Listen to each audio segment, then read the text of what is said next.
എല്ലാവർക്കും നമസ്കാരം. ഞാൻ ദാ ഇപ്പോൾ ഉള്ളത് ഹൈദരാബാദിലാണ്. ഈ പോകുന്ന പാലത്തിൻ്റെ പേരാണ് ഗച്ചിബോളി ബ്രിഡ്ജ്. വലിയ വലിയ IT കമ്പനികളായ ഡിലോയിറ്റ്, ബ്ലൂ പ്രിൻ്റ് എന്നീ കമ്പനികളുടെ ഉള്ളിൽ കൂടെയാണ് ഈ ബ്രിഡ്ജിൻ്റെ പോക്ക്. നമ്മളീ പോയി ചെല്ലുന്നത് ഒരു ഫർണിച്ചർ സാമ്രാജ്യത്തിലേക്കാണ്. നിങ്ങൾക്കിപ്പോൾ തന്നെ കാണാം ദൂരെ നിന്ന് ആ സ്ഥാപനത്തിൻ്റെ പേര്. അതെ, ഐക്കിയ. നമ്മളത് ഐക്കിയയിലോട്ട് ഇപ്പോൾ എത്തിയിരിക്കുന്നത്.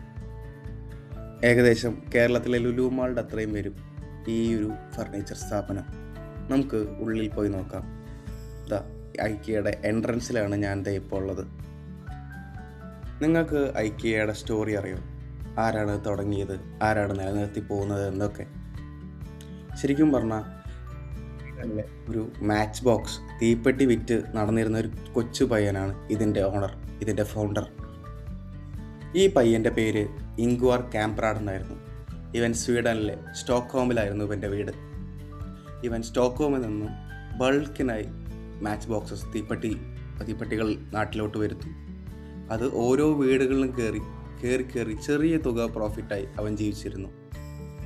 17-ാം വയസ്സെത്തിയപ്പോൾ അവൻ്റെ അച്ഛൻ അവൻ പഠിത്തത്തിൽ മിടുക്കനായതുകൊണ്ട് ചെറിയൊരു പോക്കറ്റ് മണി കൊടുത്തിരുന്നു. ആ പോക്കറ്റ് മണി കൊണ്ട് അവൻ്റെ കമ്പനി രജിസ്റ്റർ ചെയ്തു. ഈ എസ്കലേറ്റർ കയറി ചെല്ലുമ്പോൾ ഞാൻ അതിമനോഹരമായ റൂം സെറ്റപ്പുകളാണ് കാണുന്നത്. നമുക്ക് നമ്മുടെ വീട് എങ്ങനെയൊക്കെ അലങ്കരിക്കാം, ഓരോരോ കാര്യങ്ങൾ, കുഞ്ഞു കുഞ്ഞു കാര്യങ്ങൾ, സ്പേഷ്യസ് ആയിട്ടുള്ള റൂംസ്, അവിടെ നമുക്ക് അലങ്കരിക്കാൻ പറ്റുന്ന സാധനങ്ങൾ, കബോർഡ്സ്, മിറേഴ്സ്, സോഫ സെറ്റുകൾ, പെയിൻറ്റിങ്സ്, ലൈറ്റിങ്ങുകൾ, ടേബിൾ ലാമ്പ്, പാത്രങ്ങൾ, പോട്ട്സ്, എവറിത്തിങ്. ഇതൊക്കെ ഓരോന്നോരോന്നായി കണ്ടുകൊണ്ടിരിക്കുകയാണ്. ഓരോ തരം കസേരകൾ, ഓരോന്നിനും ഓരോരോ സ്പെസിഫിക്കേഷൻസ്, എല്ലാത്തിനും വേറെ വേറെ പേരുകൾ, എല്ലാത്തിൻ്റെയും വില അതിൻ്റെ ഉള്ളിൽ എഴുതി വച്ചിട്ടുണ്ട്. നിങ്ങളിപ്പോൾ ആലോചിക്കുന്നുണ്ടാവും ഈ ഐക്കിയ എന്നുള്ള പേര് എങ്ങനെയാണ് വന്നതെന്ന്. ഐക്കിയ, ഇംഗ്വാർ അവൻ്റെ ഫസ്റ്റ് നെയിം, കെ കാംപ്രാഡ് അവൻ്റെ സെക്കൻഡ് നെയിം, എൽംടാറിഡ് അവൻ്റെ കുടുംബ പേര്, അഗുന്യാഡ് അവൻ്റെ ഗ്രാമത്തിൻ്റെ പേര്. ഈ ഇംഗ്വാറിന് ഒരു ഡിസ്ലെക്സി ഉണ്ടായിരുന്നു, അതായത് ഒരു പഠന വൈകല്യം. അതായത് അവൻ അക്രോണിംസ്, അതായത് എല്ലാത്തിൻ്റെയും അവൻ ചുരുക്കെഴുത്താണ് ചെയ്യുന്നത്. അതാണ് എല്ലാ പ്രൊഡക്ട്സിനെയും അവന് എളുപ്പമായും വ്യത്യസ്തമായും ഓർത്തിരിക്കാൻ അവനെ സഹായിച്ചിരുന്നത്. ഈ വീഡിയോ കാണുമ്പോൾ നിങ്ങൾക്കൊരു കാര്യം മനസ്സിലായിട്ടുണ്ടാവും. എത്ര അധികം ആൾക്കാരല്ലേ ഈ ഒരു ഫർണിച്ചർ സ്റ്റോറിലേക്ക് വരുന്നത്? എന്താണ് അവരുടെ ഉദ്ദേശം? അവർ വന്നിരിക്കുന്നത് അവരുടെ റൂം, അവർ കഷ്ടപ്പെട്ടുണ്ടാക്കിയ വീടുകൾ അത് മാക്സിമം എസ്തെറ്റിക് ആക്കുക, നല്ല ഭംഗിയുള്ളതാക്കുക, നല്ല സ്പേഷ്യസ് ആക്കാം. അതായത് അവർ വരുമ്പോൾ ആ റൂമിൽ അത്രയും ക്ലീൻ ആയിട്ടിരിക്കുക. കാണുമ്പോൾ തന്നെ നമുക്കിവിടെ ഇരിക്കാൻ തോന്നണം. ഒരു കഫേയിലോട്ടോ അല്ലെങ്കിൽ ഒരു മാളിലോട്ടോ നല്ല ഭംഗിയുള്ള റെസ്റ്റോറൻറ്റ്സിലോട്ടോ പോകുന്നയാൾക്ക് നല്ലത് വീട് നല്ല വൃത്തിയാക്കുക എന്നാഗ്രഹമുള്ളവരാണ് ഇത് കാണാൻ വരുന്നത്. പൈസ നോക്കുമ്പോൾ ലേശം എക്സ്പെൻസീവാണ്. എന്നാൽ അവർക്ക് ആ പീസ് ഓഫ് മൈൻഡ്, വീട്ടിലിരിക്കുന്ന ആ ഒരു സുഖം, അത് തേടിയിട്ടാണ് ആൾക്കാർ ഈ ഫർണിച്ചർ ഷോപ്പിലേക്ക് സാധനങ്ങൾ മേടിക്കാനായി വരുന്നത്. ഇംഗ്വാർഡ് ആദ്യകാലത്ത് വിറ്റിരുന്നത് ഫർണിച്ചർ ആയിരുന്നില്ല. അവൻ്റെ കയ്യിൽ ഒതുങ്ങാവുന്ന പേനകൾ, വാളറ്റ്സ്, പിക്ചർ ഫ്രെയിംസ്, ഇതൊക്കെയായിരുന്നു അവൻ ആദ്യം വിറ്റിരുന്നത്. അത് വിറ്റിരുന്നത് എങ്ങനെയാണോ? മെയിൽ ഓർഡർ വഴി. ഈ മെയിൽ ഓർഡർ എന്ന് പറയുന്ന സമ്പ്രദായമാണ് ഇന്നത്തെ ആമസോൺ.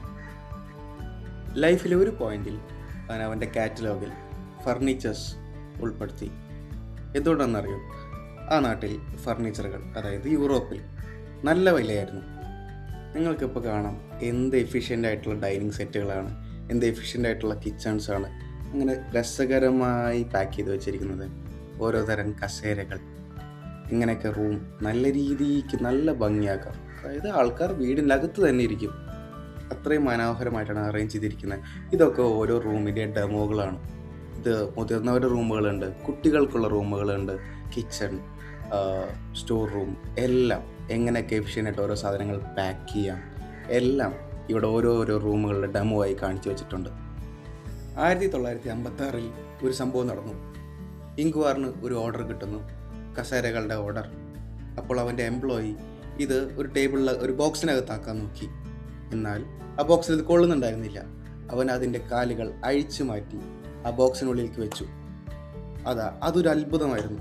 കാരണം എന്താ വെച്ചാൽ അപ്പോഴാണ് ഫ്ലാറ്റ് പാക്ക് ഫർണിച്ചർ അതിൻ്റെ ജനനം ഉണ്ടായിരുന്നത്. സാധനങ്ങളെല്ലാം ഡിഅസംബിൾ ചെയ്ത് ഒരു ബോക്സിനുള്ളിലാക്കി എന്നിട്ട് അയക്കുക. അപ്പോൾ എന്തുണ്ടായെന്ന് വെച്ചാൽ ഷിപ്പിംഗ് കോസ്റ്റ് നല്ലപോലെ കുറഞ്ഞു, സ്റ്റോറേജ് എഫിഷ്യൻ്റായി. ട്രക്കിൽ ഡബിൾ പ്രൊഡക്ട്സ് ആയിരുന്നു ട്രേഡ് ചെയ്തിരുന്നത്.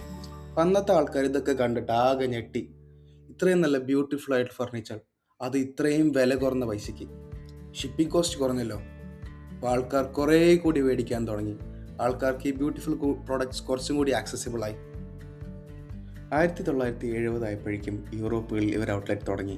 1980 ആയപ്പോഴേക്കും ഇവർ ഔട്ട്ലെറ്റുകൾ അമേരിക്ക, ജപ്പാൻ എന്നീ സ്ഥലങ്ങളിലോട്ട് വന്നു. അവിടുത്തെ ലോക്കൽ ഫർണിച്ചർ ആൾക്കാർ, അവിടുത്തെ കാർപ്പൻറ്റേഴ്സ്, അവർ ചോദിച്ചു ഇത്രയും കുറഞ്ഞ പൈസയിൽ ഇത്ര നല്ല പ്രൊഡക്ട്സ് കിട്ടുമോ എന്ന്. ബാക്കി കഥ ഞാൻ അടുത്ത വീഡിയോയിൽ പറയാം. ഈ വീഡിയോ നിങ്ങൾക്ക് ഇഷ്ടപ്പെട്ടെങ്കിൽ ലൈക്ക് ചെയ്യൂ, കമൻറ്റ് ചെയ്യൂ, സബ്സ്ക്രൈബ് ചെയ്യൂ. See you soon.